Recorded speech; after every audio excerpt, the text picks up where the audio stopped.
but everything is on. And good. You're good to go. I can go? Oh, cool. All right. Good morning, everybody. Welcome to the Unitarian Universalist Fellowship of Pottstown. Members, friends, guests, and everybody out in the virtual sphere that may be watching this later. I'm glad you could join us this morning at the UUFP. I'm Mary Ryan. I'm your service presenter this morning. Carla Shell is our pianist, as per usual, and Emily Quarles-Mound is doing the tech. Here at the UUFP, we believe that every person matters. Diversity is definitely a gift and it should be celebrated every day. And we all come from very different backgrounds and parts of the country and sometimes even different parts of the world. And our different backgrounds make this a much more interesting place. And it makes for a vibrant congregation and open talks. Each new arrival brings a new perspective into the building and new ideas to share. And we can all learn from each other because no matter our different backgrounds or reasons for walking through these doors, we are all here because at least on this Sunday morning, but hopefully many more, we've made the choice to join this fellowship family. And our services are different every Sunday because you're going to have a different voice every Sunday. Sometimes it's from within, sometimes from without, sometimes a minister, sometimes not. You never know. But we all hope that each one of those services, in some small way at least, will touch your spirit, your heart, and your mind. Because we believe you do benefit from all these different voices. So whoever you are, wherever you come from, whomever you love, we are so glad that you're here with us today. Anybody who hasn't signed the book yet, it's out in the front. Mr. John in the back will be more than happy to guide you through and give a little tour of the building. And so that mainly you sign it so you can get our newsletter, The Sojourner. And of course, the most important thing of the morning, coffee hour after the service in the back. So now it's time for announcements. Does anybody have an announcement this morning that pertains to the fellowship? Hi, I'm Monica. I'm not going to come up for it because my foot hurts. But I'm doing a fundraiser on July 17th. We're going to make stand art succulent planters, and they're really fun. So if you'd like to do that, you can sign up and just let me know. So it'll be July 17th, is the Wednesday from 7 to 9.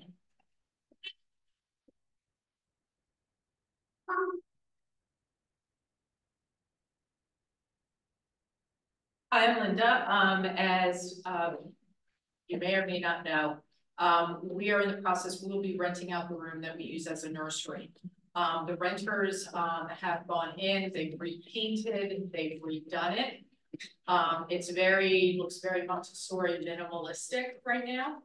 And a lot of the stuff that was in there was put into our storage room. What I want to ask the parents, those who have kids, is after this, if they can go take a look at it, then we'll go into the storage room to say, okay, what do we want to keep? Because the rest of the stuff we can either sell or donate. So anyway, I would look for parents' input on this because it's a joint effort between the renters and us, but they did a nice job decorating it. So thank you. My announcement is if I turn the lights off in the middle, could we turn those two little ones down a bit? I'm getting a tremendous glare off my glasses. A little more. It's just glaring like crazy. That's better. It's mainly that one. All right, now we need to put it on again. This one's off. Which one? This one's off. We just need it up a little bit. No, not that one. Oh, that's good. Just leave it. We're fine. I'm in the dark, but I can see.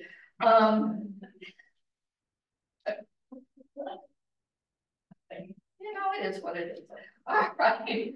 So now that we've had our moment of levity, the chimes will call us to silence. Please make sure your phones are in worship mode as we listen to the chime.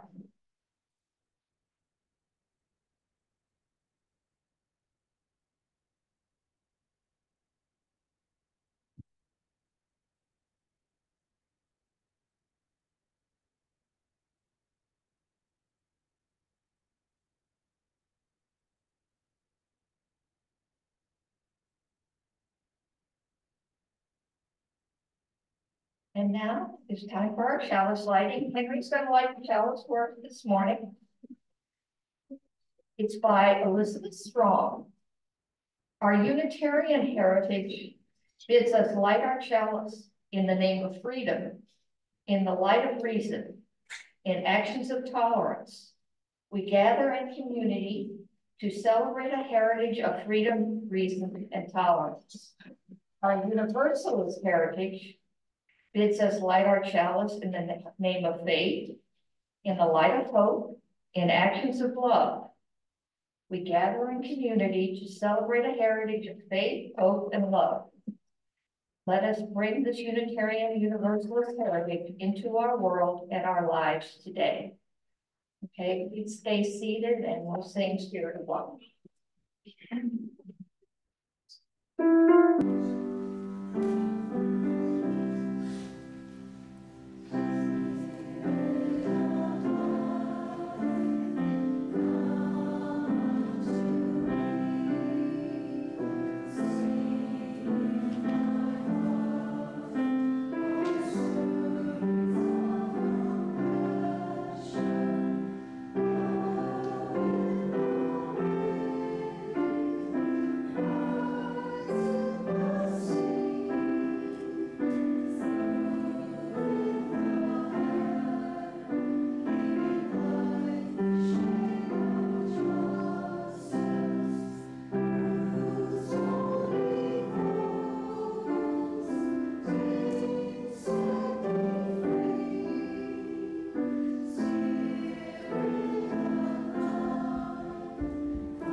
This morning are by UU minister Tanya Marquez. Our lives intersect and intertwine.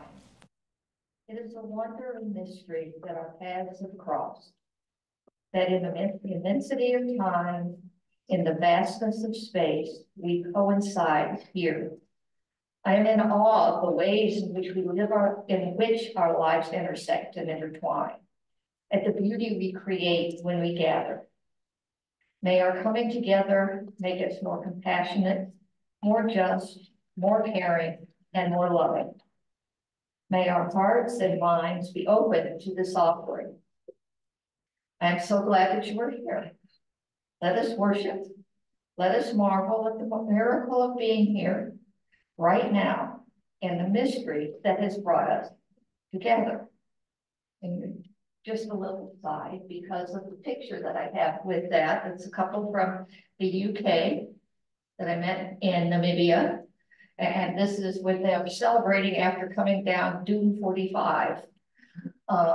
It's a big, giant, I didn't make it, I made about 20 feet. So I was the greeter as we're celebrating that they made it up and down. Now, join us for 118, This Little Light of Mine.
have an oldie but a goodie today.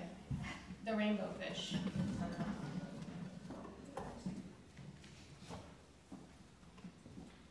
A long way out in the deep blue sea, there lived a fish. Not just any ordinary fish, but the most beautiful fish in the entire ocean.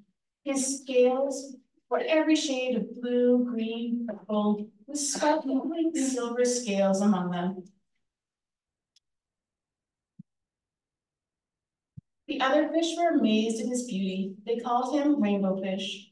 Come on, Rainbow Fish, they would call, come and play with us. But the Rainbow Fish would just glide past, proud and silent, letting his scales shimmer. One day, a little blue fish followed after them. Rainbow Fish, he called, wait for me. Please give me one of your shiny scales. They are so wonderful, and you have so many. You want me to give you one of my special scales? Who do you think you are? Cried Rainbow Fish. Get away from me. Shocked, the little blue fish swam away. He was so upset he told all his friends what had happened. From then on, no one would have anything to do with the Rainbow Fish. They just turned away when he swam by.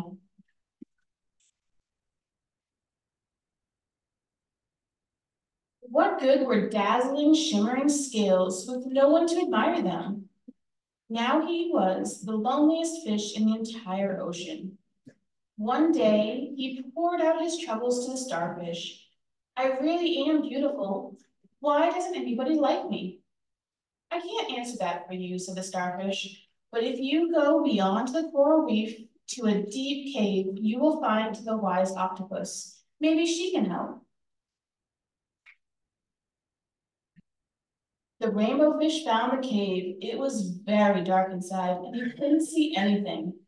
Then suddenly, two eyes caught him in their glare, and the octopus emerged from the darkness.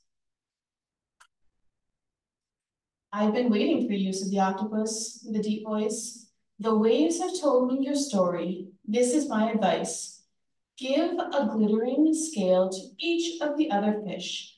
You will no longer be the most beautiful fish in the sea, but you will discover how to be happy. I can't, said the rainbow fish. But the dark octopus had already disappeared into the dark cloud of ink. Give away my scales? My beautiful shining scales? Never. How could I ever be happy without them? Suddenly he felt a light touch of a fin. The little blue fish was back.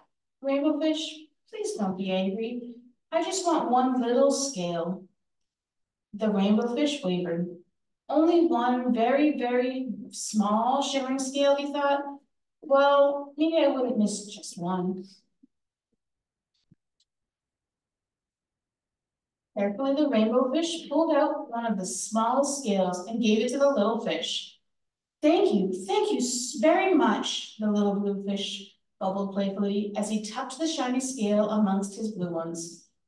A rather peculiar feeling came over the rainbow fish. For a long time, he watched the little blue fish swim back and forth with his new scale glittering in the water. The little blue fish whizzed through the ocean with his scale flashing, so it didn't take long before the rainbow fish was surrounded by other fish. Everyone wanted a glittering scale. The rainbow fish shared his scales left and right, and the more he gave away, the more delighted he became. When the water around him was filled with glittering scales, he at last felt at home among the other fish. Finally, the rainbow fish only had one shining scale left. His most prized possessions had all been given away, yet he was very happy. Come on, rainbow fish, they called, come and play with us. Here I come, said the rainbow fish, and happily as a splash, he swam off to join his friends.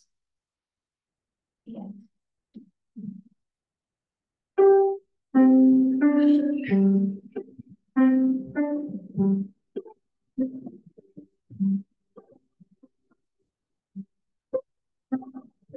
Out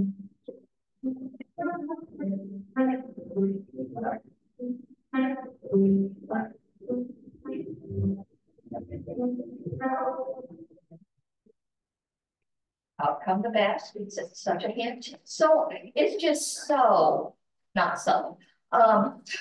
This time for our offering to help with the upkeep of our lovely building. And we've been doing this for 56 years. That's why we've made it for 56 years. Oh, good job. Well, thank you very much. But whatever you can or not, as the case may be. And John will pass.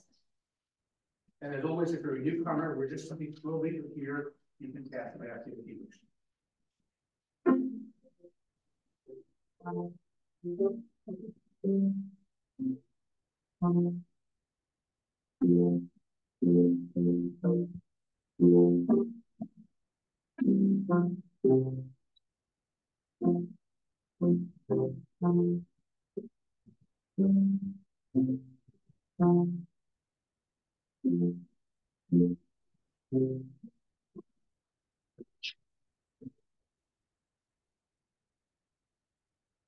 Thank you, everybody, for your generosity this morning and for helping us grow. And now, our sermon hymn, number 134, Our World is One World. In case you, I think everybody's noticed, I always pick ones we know really well. Thank you.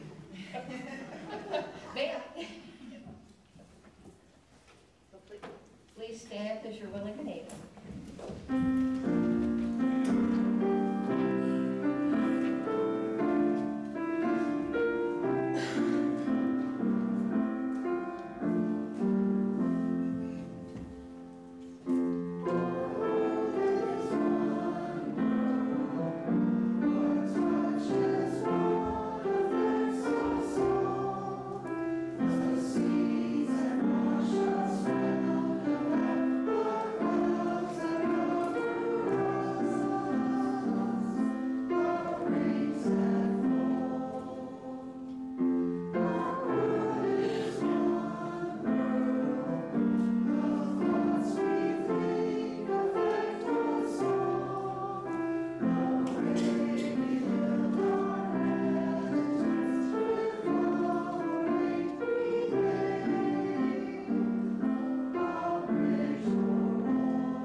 Okay, there's only one answer to this morning's talk. Explaining UUism in under 5 minutes. Impossible. Not gonna, or as I like to say, NGH, not gonna happen.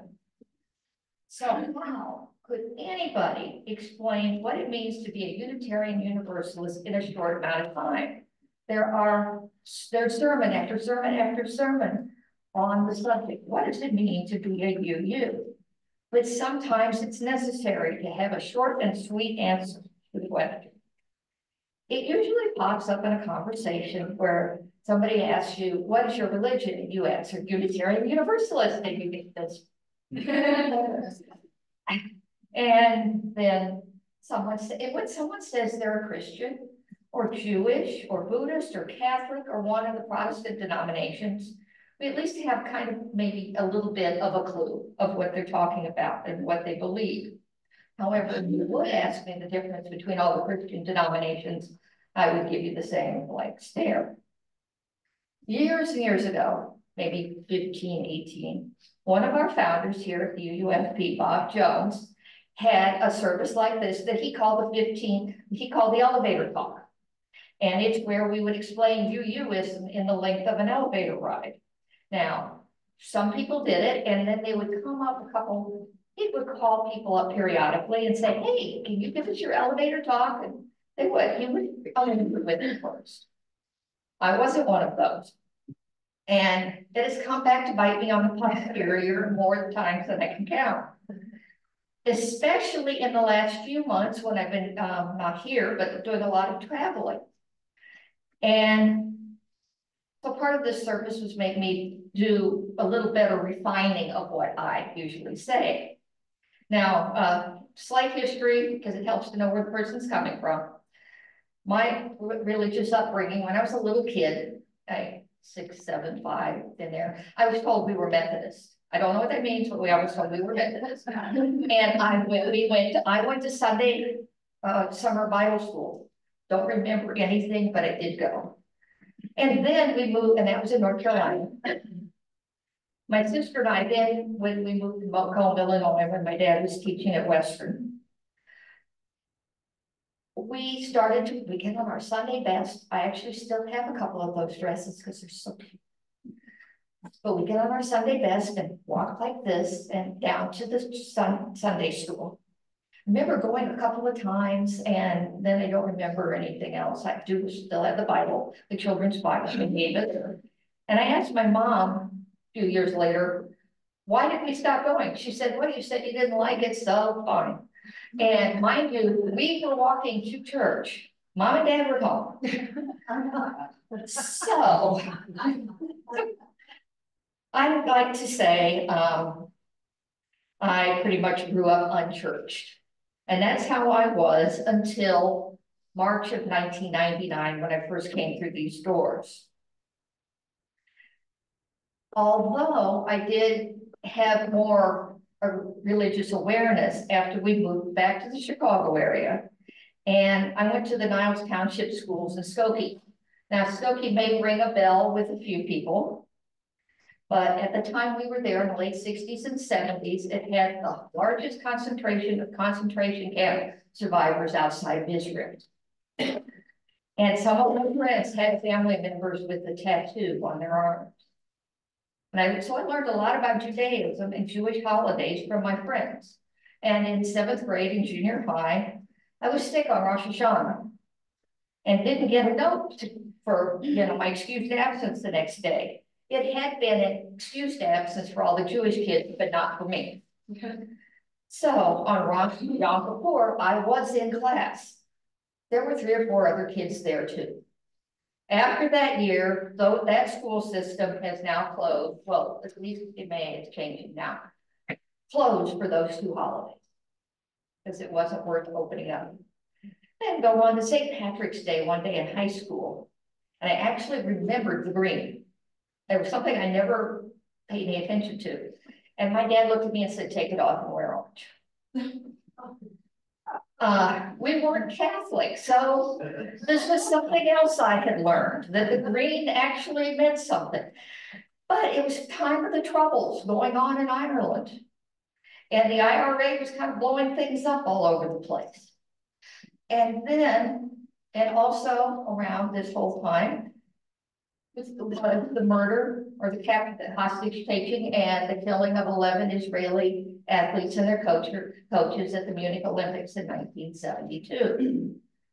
And I can remember this day, and I was talking to my mother in the bathroom, and I said, Mom, I just don't think I can belong to any religion because all of them have been used as an excuse for killing throughout history. And you know, they said used as an excuse. They're not the reason, they're the excuse. And I said, I just can't support that. And she's like, fine. And that was that. And then after my father died, about 5, 6 years after he died, a friend of hers said, you might like the Lakeshore Unitarian Society in Winnetka. And she started to go, and I would go with her periodically. And she became their chairman of the board and started a nursery school and the whole bit. And when I moved here, she said, you should see if there's one here. So I looked in the phone book, we had phone books. And went the wrong way on time, so I didn't find it the first time. Went way up into Pottstown.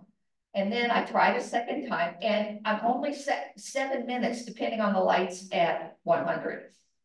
I had no excuses not to get over here. And I am so glad she gave me that kick in the rear. Because you here at the UUFP are my primary support group. My family's 1,000 miles away.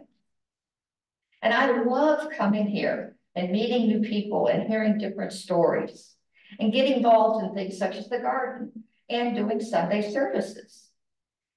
Now, that whole thing made more or less a bunch of sense to the people in this room, but it won't help the person who gives me that blank stare. And what's also interesting is that, I mean, we could be very misunderstood as to who we are.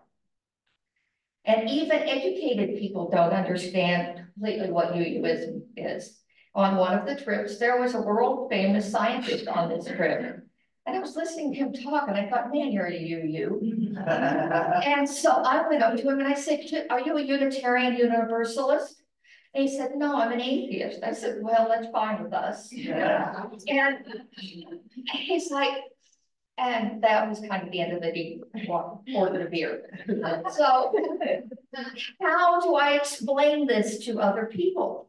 So here is my 2 or 3 floor elevator talk. I say, it's a liberal religion and it's been around for centuries. And many of our founding fathers, including Thomas Jefferson, John Adams, and Benjamin Franklin, were Unitarians. We try to live our lives based on 7 principles, such as respecting all living things, that we look for truth and facts, and we listen to others. We will even change our minds if we are proven wrong. We are free to follow our own spiritual paths, and no one tells us what to feel or what to think. Basically, it boils down to do unto others what you would have them do unto you. And I've gotten about right there, and then the questions start. At least the last one, I ended up with quite a long conversation. The questions start. Do you believe in God? Do you believe in Jesus? You have a minister telling you what to think. And hopefully you can have a respectful conversation at that point after you've gotten off the elevator on the wrong floor and started talking to each other. Either that or something changes to the weather and you wave goodbye, and that's that. I have been very lucky, even though I've had some pushback on when I have said what we are, like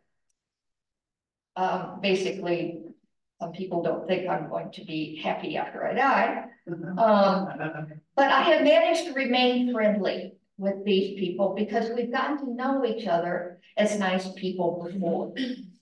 So it's not an easy conversation to start.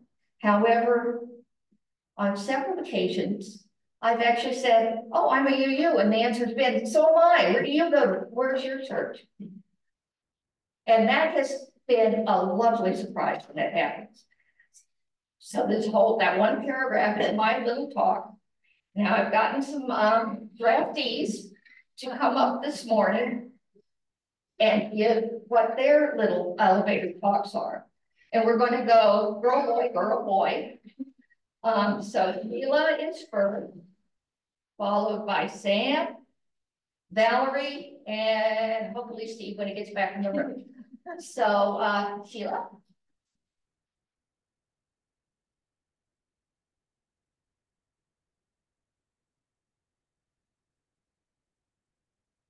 After Mary's introduction to her background, I'm going to give an introduction to my background so that you can see how I came to be a UU. My husband and I joined the Unitarian Universalist Church of Greater Bridgeport in Stratford, Connecticut in 1970. So I'm a UU for 54 years. We have been visiting several Protestant churches prior to that. And we're looking for one where we could feel comfortable with our changing moral views. After attending grammar school and being brought up in the Roman Catholic Church and its one true religious dogma. So I think this happens to a lot of people when they become older, they start questioning what they were told in their religion, and they start trying to figure out their own philosophy of life and moral viewpoints.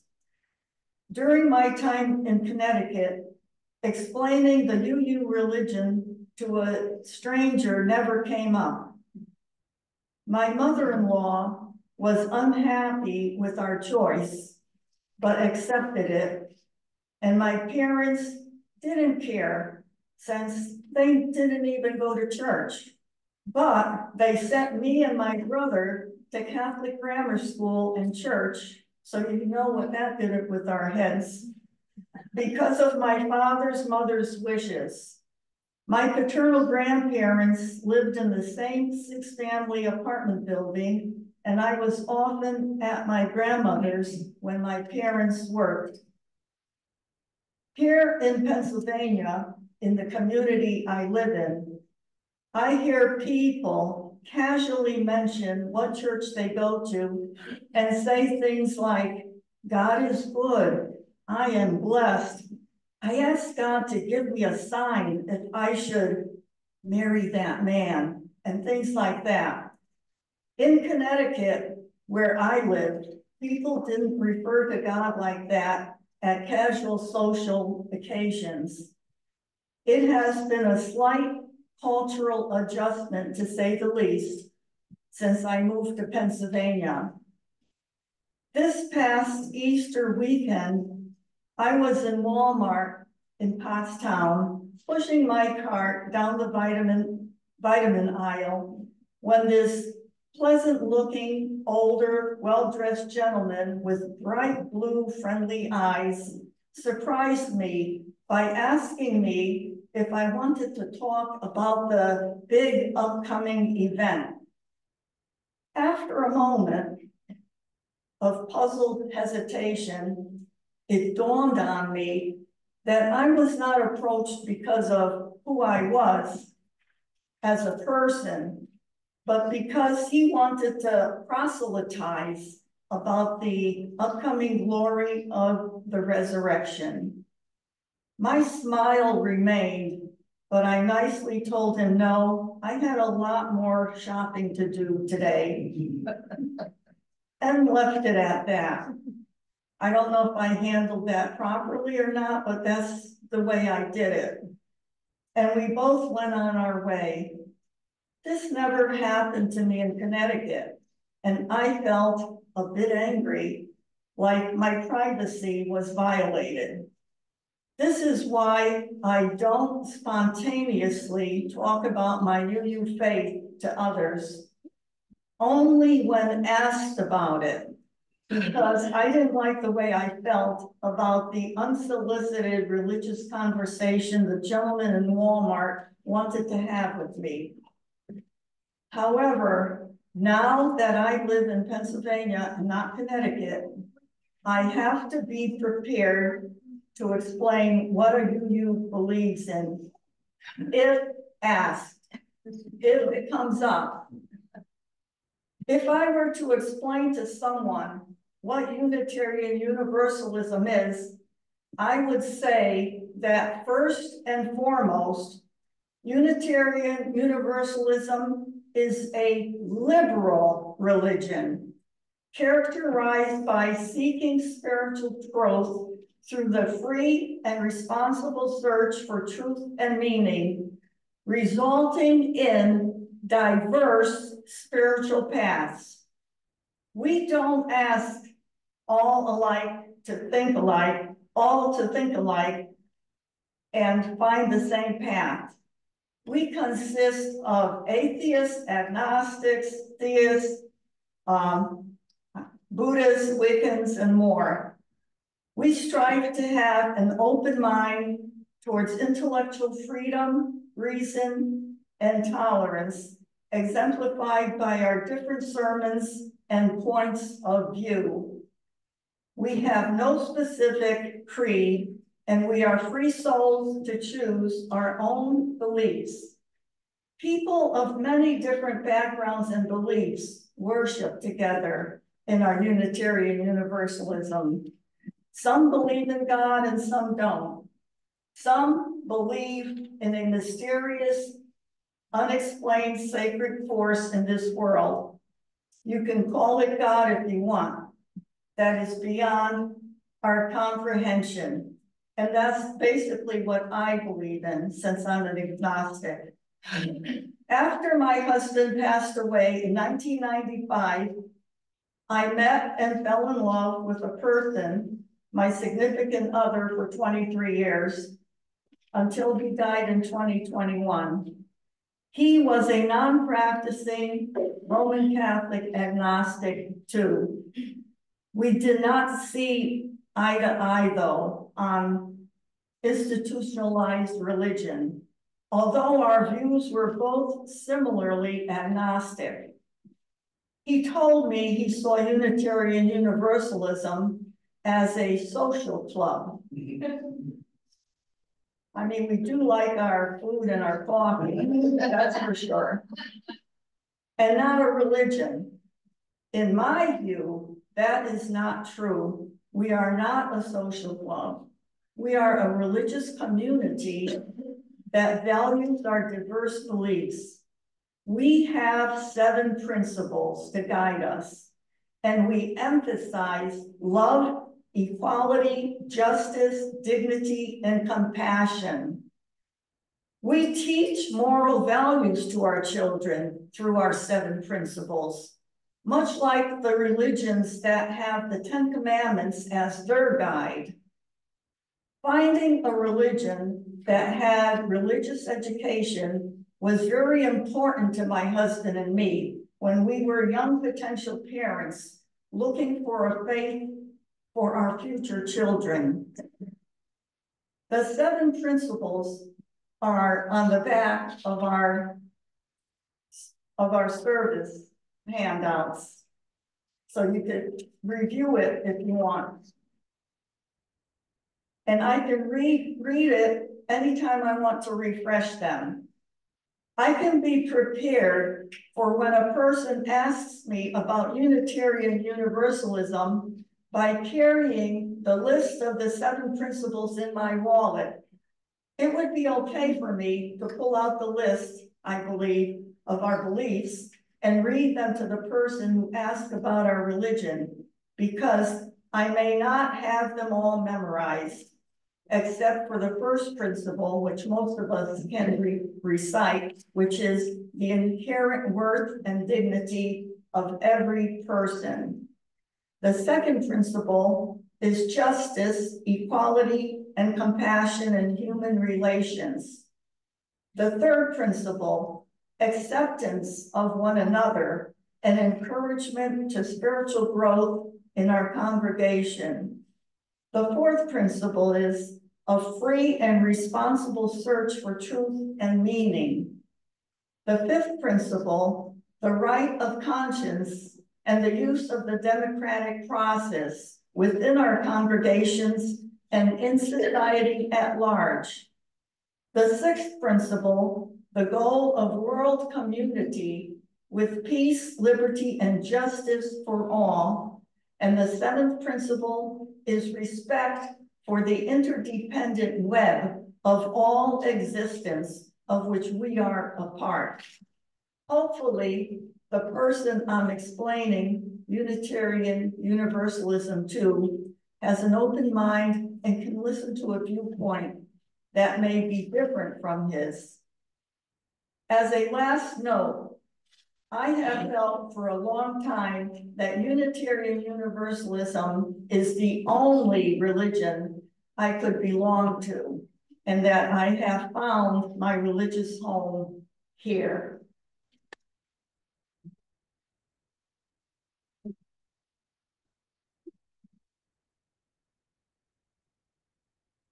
Thank you, Sheila. Sam, you're up.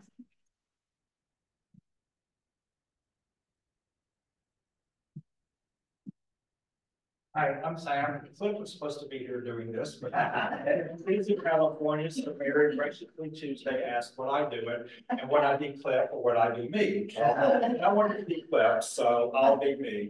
But just a quick background, I was raised Roman Catholic and got disillusioned with that early on. Cliff actually was raised Unitarian. Even though his father was Jewish and his mother was Presbyterian. So he was more familiar with Unitarianism. I really didn't know anything about it until I was in my late 40s when I met actually my best friend now. He hesitated to tell me what he did for about a month and then finally said, well, I didn't want to ruin their friendship because I'm a Unitarian minister. I'm like, oh, I don't care, that's fine. So really still didn't have any idea about what Unitarian Universalism is. I always called it Universalist Unitarian and I multiple times for that. One of the things I found out, because I would go and visit him when he was the minister of a church in Madison, Wisconsin, I would attend services with him. So it was a bit of an eye-opener and was kind of unstructured, although he was pretty structured. So the things that I found out when we moved here, and it says, well, I think I'm ready to go to church again. And I'm like, okay, well, I don't want to go to a Catholic church. I don't want to go to an Episcopal church. Well, I want to go to the Unitarian church. I'm like, okay, that's fine. You know, we'll see what happens.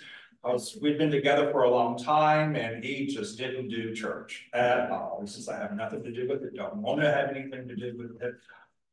So the things that I found out coming here, I've not done a lot of reading or investigation, but as most people say, it's a religion where you're free to think and look and explore and study, which is kind of interesting. And if you look at Martin Luther and the Methodists, they're all like individual, your personal relationship with God or whatever you want to call it. I look at it as I learn more and more about what I call the creator, because I still, as Sheila said and Mary said, we don't understand what's out there. We have no concept of that. We are involved in social justice issues. The last church that I went to proclaimed they were involved in social justice, but never really saw anything happen, not really any discussion about it. So my part of social justice here is working in the garden because we harvest the produce that we plant and take it to the cluster for their food pantry, which I think is a wonderful thing. I'm learning that there really is no one true religion. And as soon as I hear that, I'm like, hey, yeah, you're wrong. No, there is no one true religion because we don't know. I'm growing into expanding my own spiritual life. And I've learned some things and I'm hoping to continue to learn things. What I like about Universalist Unitarianism is that we look at our religions and we see what's there and we apply it to ourselves. We do apply it to the congregation in a degree because we have people come up and talk about them. So that's my take on Universalism. I'm kind of a stay-at-home husband since I'm retired, so I don't get out a whole lot. But, you know, I've had discussions with my daughter. We socialized a little bit with some of those co-workers, and they've asked a few times what church we go to, and Cliff is always excited to talk about it. So I let him do the talking. It's kind of one of the things I like about it, about Unitarian Universalism, is that it's our own individual path and journey, and that we do have resources out there. And I think that's it for me.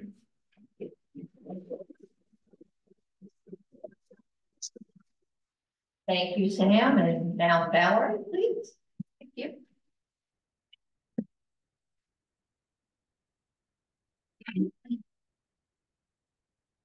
First off, I'm going to apologize for the sniffling and coughing. My allergies are killing me this week. Doing my best. So to preface this, I am an atheist. And I'm not going to go into my upbringing and the details of that too much because I am actually planning to do a disciple leave service later this year. And you'll get to hear all about that. So When someone who knows I'm an atheist, or at least knows that I'm not particularly religious, hears me mention my church in casual conversation, I'm like, oh, I'm in church choir, I met this person at church. They'll usually say something like, wait a minute, I thought you didn't go to church, you're not a Christian, right? How does that work? And my answer, so this is my sort of elevator speech, my answer usually goes something like this. I go to a UU church, Unitarian Universalist. It's not a Christian church, although sometimes Christian stuff gets brought up, but then so does Jewish stuff, and pagan, and Hindu, and philosophy, and psychology, and cartoons, and sci-fi. We're more of a community than a church, although I don't think I would say social club. But since we have Sunday services, and those services tend to have hymns, readings, a sermon, etc., it's easy enough to call it a church, although I'd still struggle with calling it a religion, personally. But our members come from all sorts of religious and non-religious backgrounds, and our sermons are frankly more often TED Talks. I've only been at UU for about 9 years now, and I have sat through sermons on quantum mechanics, Mr. Rogers, musical healing, self-acceptance, civil rights, lunar eclipses, Antarctic expeditions, and my little one. We don't moralize so much as explore and experience. So no, we don't share a specific set of religious beliefs like a Christian church would. But UUs do have certain principles in common, like a belief in the inherent worth of a person, the importance of justice, democracy, and freedom of conscience, and respect for the web of life and our place in it. What matters most is doing your best to be a good person, whatever that means to you, and being open to the ideas that we share with each other, especially the ones that challenge us the most. I think it's a cool place to spend a Sunday morning, and there's always coffee.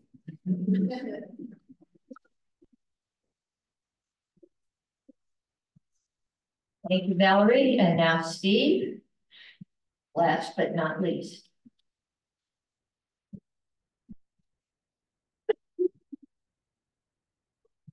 Well, a little bit of a shout out to all those Catholic agnostics out there.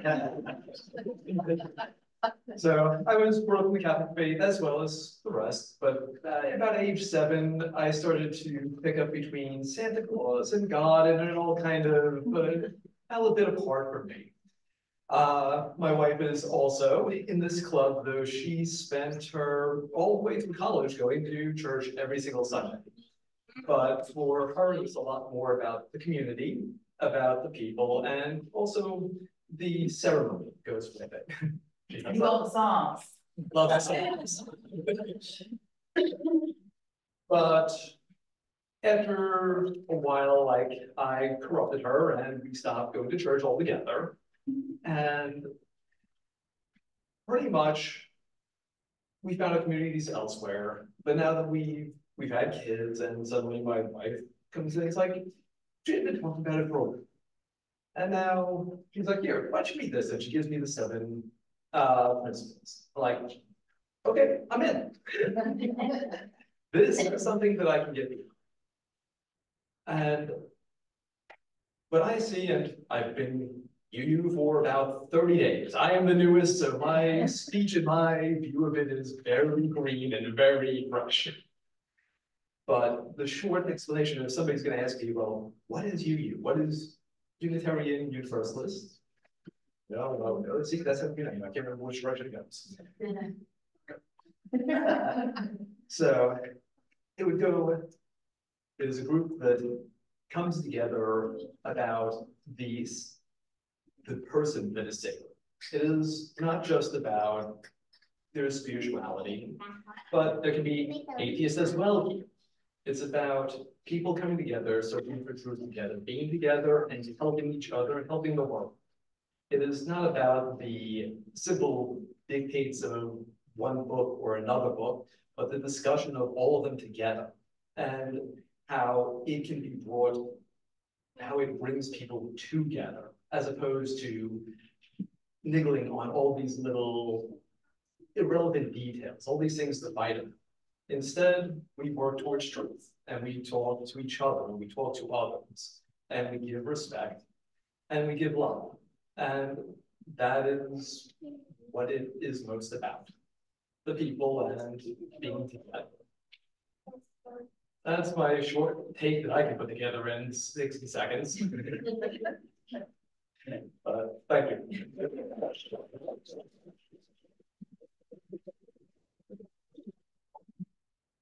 Thank you, Steve, and Valerie, and Sam, and Sheila. And as I was sitting there, I was listening, and I thought, that happened purely by accident, where we went from 50-some years to 30 days. And we got that whole range of different feelings and what it means to be a Unitarian Universalist, yet we're all still here together and growing. So thank you, everybody. Hey, Mary. Yes, ma'am. So to add to this conversation, as we think about what our elevator speech is, and I heard about the 7 principles, just so you know, at GA last weekend, the UUA did pass the new values. So if you think of that flower with love in the middle, that is now at the UUA level. You will no longer see the 7 principles. You will see that. So the further conversation for us is they're not dictating that if we want to continue to use this, we certainly can. But if you're talking to others and you're still referring to the 7 principles and they get their interest piqued and they go to the UUA website, they're not going to find these. So just want to let you know that we will have a further discussion as our own little community fellowship, how we want to proceed with that decision. But I just wanted to let everybody know that as you're constantly evolving your elevator speech, do you want to evolve that also? So just wanted to. Yes, I was going to bring that up. That, you know, I was going to say, yeah, I checked out there yesterday and it was like 80 to 20% full. Oh, anyways. So please join me in our closing song, number 18, What Wondrous Love.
Thank you, everybody. And I think you might have a hint of what's coming. I'm going to ask if everybody kind of ruminate and think of your own elevator talks. Because Linda Kay back there is going to be, as she just said, is going to be presenting Sunday services starting probably the first Sunday in October as on the 7 principles, or maybe the new, somewhere along that line.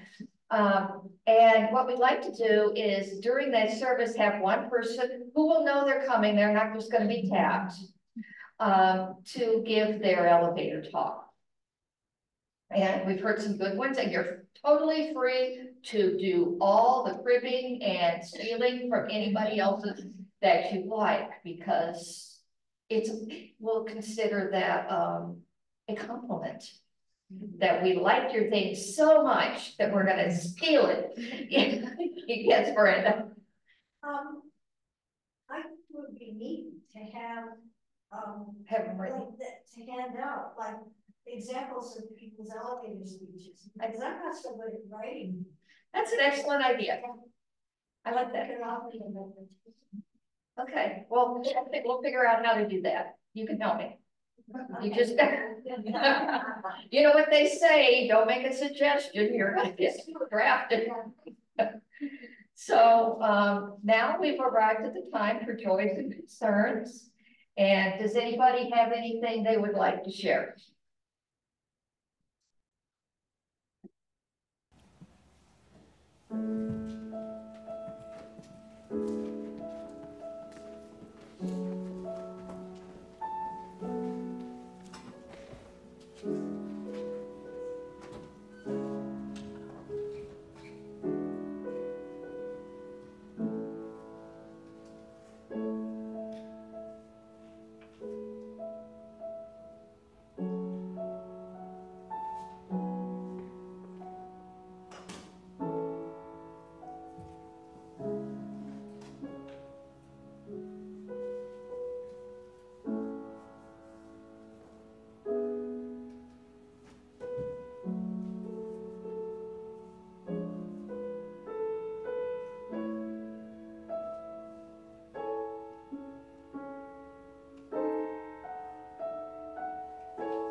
Sheila, would you like to extinguish the shower? Please join me. We extinguish this flame. Not the light of wisdom, the warmth of community, or the fire of commitment. These we carry in our hearts and in our hands until we are together again. Thank you, everybody, and see you back in coffee hour.